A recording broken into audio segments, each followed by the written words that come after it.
जल्दी घर पर आ जाइए वरना खड़े रहने की भी जगह नहीं मिलेगी। क्यों, क्या हुआ? बापूजी वो तो गए। कब? दोपहर को। भगवान, क्या बोल रही हो दया तुम? आपको बोला तो था कि वो आज शिरडी जाने वाले हैं। नॉनसेंस, ऐसा सीधा बोलना। शिरडी गए?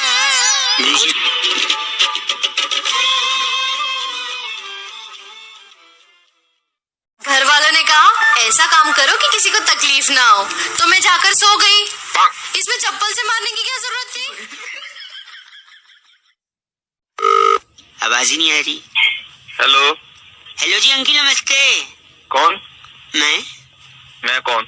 वो तो आपको बताऊंगा। आप कौन? No, no, no, no.